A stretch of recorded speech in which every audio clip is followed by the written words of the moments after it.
UAE, may Dance for a Cause naman ang Filipino Community Social Club sa Lala sa Oman. Nakalikod din sila ng pondo para sa mga nasalanta ng bagyong Ondoy at Pebe. May balitang Middle East, si Rowan Soldevilla. Pumatok ang Dance for a Cause ng Filipino Community Social Club sa Lala sa mga Pinoy at ibang lahi na ginanap sa Hilton sa Lala Hotel. Layunin ng grupo na makalikom ng pondo para sa mga nasalanta ng bagyo sa Pilipinas. Itong Dance for a Cause ay inorganisa ng mga Pilipino dito, ang Filipino sa Lala. Lahat ng proceeds dito ay aming ipapadala sa sakit na pamilya.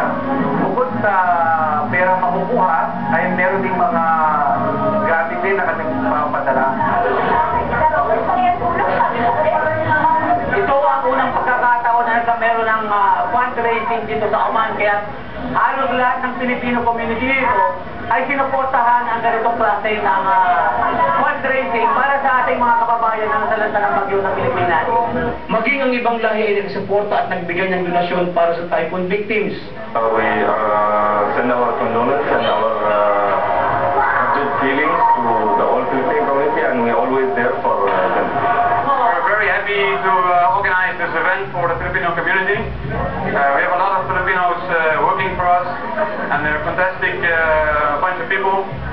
It's been a great night so far, and we do a lot of events for the Filipino community, and we hope to make this a successful event to generate a lot of money. For this typhoon, what happened in Philippines is a big tragedy, and I think what we are doing is good for the thing, and we are supporting so much for that. And this, I think, this event will make so much money for you. Halos mapuno ang dance hall dahil sa dami ng dumalo. Bukod sa Pinoy Live Band, added attraction din ng mga Pinay singer. Nagkaroon po kami ng pagkakataon na magkaroon po ng sama-salo, mga Filipino community po. At ito pong mga aming mga gigitain po dito ay ipuproceed po sa Pilipinas sa mga nasalanta ng bagyo sa atin sa Pilipinas. Tuwang-tuwa naman ang ibang Pinoy dahil sa pamamagitan nito ay nakakatulong sila sa mga kababayan na nangailangan. Kami po ay kasalukuyan nag-iipon po ng konting halaga na pwedeng ipadala sa mga biktima ng talikasan.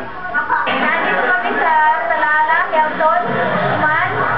Suporta sa mga nasakit sa Ondoy, typhoon. At ito yung tulong namin. Sana makatulong kami sa lahat ng mga victims, baha, road, sa lahat ng Pilipinas. Mahigit 600 reals o halos $1,500 ang kinita ng grupo. Bukod dito, magpapadala din sila ng mga gamit sa Sagip Kapamilya Foundation.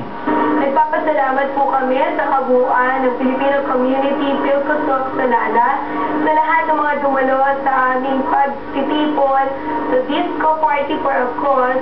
Nagbabalita sa Middle East, Rowan Soldevilla, sa Lala, Oman.